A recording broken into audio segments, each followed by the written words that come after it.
Apparently, it isn't enough for some indie developers to merely tackle combining two genres together into something new. They're instead determined to sort of kitchen sink a ton of ideas and styles into one experience. Moons of Darsalon is one such title, and the result is a bit of a challenge to fully and fairly describe, as its ultimate style of play is so eclectic.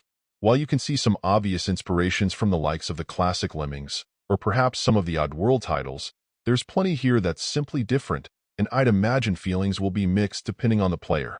At its base, your general goal in each stage will be to help liberate some of your comrades from captivity, hopefully rescuing at least most, if not all, of them successfully.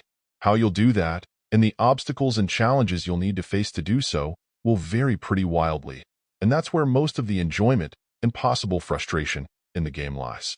Whether it's having to carve through rock to create passages, pick off enemy aliens who are shooting at you, provide some vehicular support, and more, the greatest strength here is the sheer variety of problems you'll face, mixed with the surprising number of skills your protagonist hero possesses when needed.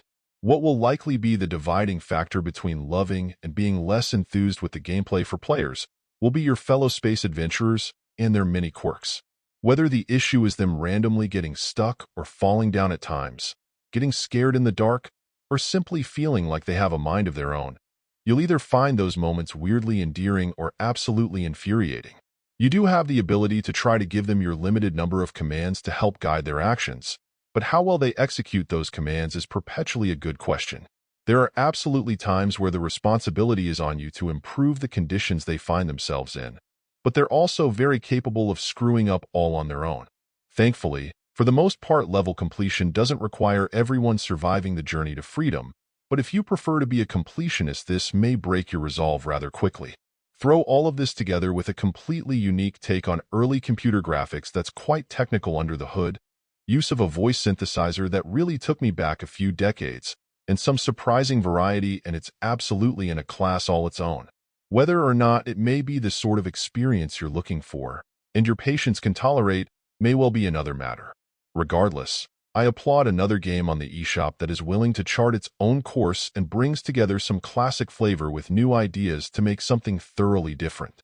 Overall, my final score for the game ended up being a 7.9.